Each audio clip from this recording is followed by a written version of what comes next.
Hello বন্ধুরা, আসসালামু আলাইকুম। কেমন আছেন সকলে? আশা করি ভালো আছেন, সুস্থ আছেন। আলহামদুলিল্লাহ আমরাও ভালো আছি আপনাদের দোয়ায়। আজকে দিনটাতে কোনো ব্লগ ভিডিও আমি করতে পারিনি সত্যি কথা বলতে। কেন? যে আয়ন সোনার কিছু ঠান্ডার জন্য ওর অসুবিধা হয়েছে। আর আমার যে এই গলার জায়গাটা দেখছেন, এটা এত পরিমাণে ব্যথা করছিল, সেইজন্য মানে এখন একটু ঠিক আছে। ওষুধ খেয়েছি। সকালবেলা থেকে ২ বার খাওয়া হয়ে গেছে, সকাল দুপুর। এখন একটু বিকেল টাইমটা আপনাদের সাথে গল্প করতে আসলাম। তো কেমন আছেন সকলে? আশা করি ভালো আছেন। আর এই ঠান্ডাটাতে কিন্তু প্রত্যেকটা লোক আমার যারা ভিডিওটা দেখছেন, এই ঠান্ডাতে অবশ্যই বাচ্চাদের থেকে বয়স্ক লোক বা প্রত্যেকেই, হ্যাঁ, আপনারা সাবধানে থাকবেন, সচেতন থাকবেন, এই ঠান্ডাটা লাগাবেন না। কিন্তু আয়ন সোনা তো ছোট, ওরা একটু সেকটু মানে লেগেই যায়। আর আমারও এই যে ঠান্ডা, সকালবেলা উঠে যেহেতু কাজকর্ম করি, মানে জলের কাজটাই যেহেতু আমাদের মেয়েদের বেশি, তাই না? সেই জন্য ঠান্ডাটা লেগেই যায়।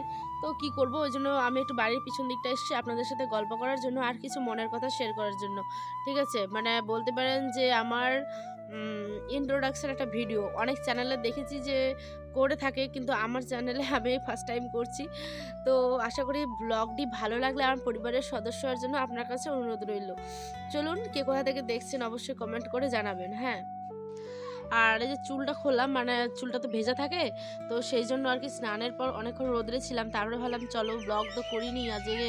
আর আমার পরিবারের সাথে আমি যদি মানে ব্লগ না করি বা আপনাদের সাথে যদি আমি কথা বলতে না পারি, জানেন আমার অন্য রকমের একটা মানে কষ্ট হয়। সত্যি কথা বলছি মন থেকে। একটা কথা বলি, সেটা হচ্ছে গিয়ে আমার নাম। হুম। আমার নাম পায়েল, তোমরা তো জানোই। আমার মানে পরিবারের নাম, মানে আমার চ্যানেলের নাম হচ্ছে এএস পায়েল লাইফস্টাইল। তো কেন এই নামটা রাখলাম? যাই হোক, ওটা থাক, ওটা সিক্রেট, হ্যাঁ। কেন রাখলাম না রাখলাম, তো চলো, আমার নাম হচ্ছে গিয়ে ডাক নাম হচ্ছে পায়েল, হ্যাঁ।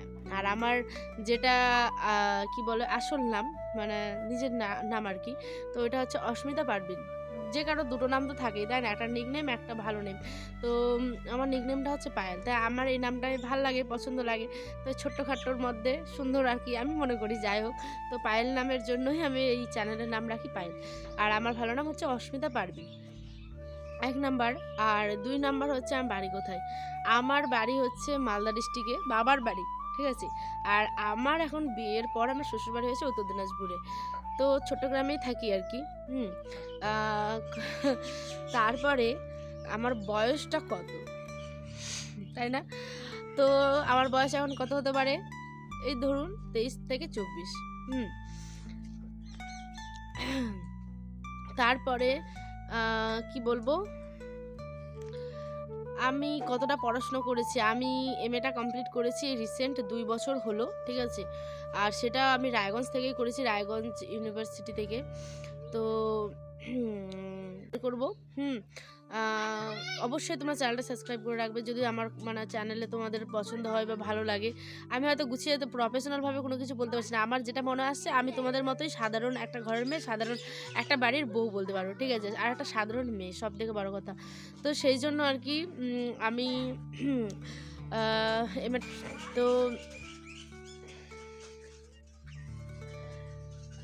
আমার শ্বশুর চলে এসেছিল। সেই জন্য আর কি।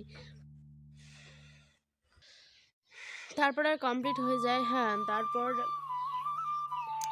বিয়ে হয়, যেটা হওয়ার মানে নিয়ম আর কি। তারপরে হচ্ছে গিয়ে আয়ন সোনা, ছোট্ট আয়ন সোনা আছে পৃথিবীতে। চলো, আর কি বলবো? পুরো ব্লগ নাম শুনে তো তোমরা জেনেই গেছো যে আমি একজন মানে মুসলিম আর কি, যে পারভিন, অস্মিতা পারভিন। ঠিক আছে? তো তোমরা অনেকে ভাবতে পারো হিন্দু না মুসলিম, সেই জন্য বলে দিলাম তোমাদের সুবিধার জন্য যে আমি কিন্তু মুসলিম, হ্যাঁ। এটা যেহেতু একটা ইন্ট্রোডাকশন ভিডিও করলাম, তো কেমন লাগলো না লাগলো পুরোটা তোমরা কমেন্ট করে জানিও। ব্লগটা কিন্তু মানে ভিডিওটা বড় হয়ে যাবে বেশি কিছু বলে। আর আজ এই পর্যন্তই থাক, ঠিক আছে? এই যে চুলটাকে খোলা রেখেছি কেন বলেন তো? চুলটা যেহেতু ভেজা, এই সাইডগুলো এত ভেজা থাকে যে এই ঠান্ডাটা লেগে লেগে বিশেষ করে আর ক্ষতি হয়, হ্যাঁ। তো আর আয়ান সোনা কিন্তু এখন ঘুমোচ্ছে। ওকে যদি আমি ওর সামনে ভিডিও করতাম তাহলে আমার একদম কোনো কিছু বলতেই দিত না। যাই হোক, হয়তো গুছিয়ে বলতে পারিনি, যেটুকু বলেছি নিজের মনে যেটা এসে সেটাই বলেছি, হ্যাঁ। আর আমি যেমন আমি তো তেমনই, তাই না? আর শুনছিলাম আয়ান সোনা ঘুমিয়ে আছে, তো উঠে গেল নাকি। একটা মায়ের মন যেমন হয়, ভাবছি যে ওই উঠে গেছে নাকি, দেখছি যে না, ওর দাদি আছে ওখানটায়, মানে ওই উঠেনি, ও এখনও ঘুমিয়ে থাকবে কিছুক্ষণ বেশ। তো চলুন আজ এই পর্যন্তই, দেখা হবে অন্য একটি ব্লগে। কাল থেকে আবার নতুন একটি ব্লগ নিয়ে আসবো। আজ এই পর্যন্তই, সকলে ভালো থাকবেন, সুস্থ থাকবেন, সাবধানে থাকবেন। দেখা হবে অন্য একটি দিনে অন্য একটি ব্লগের সাথে। তাহলে আজ চলি, সকলে ভালো থাকবেন, আল্লাহ হাফেজ।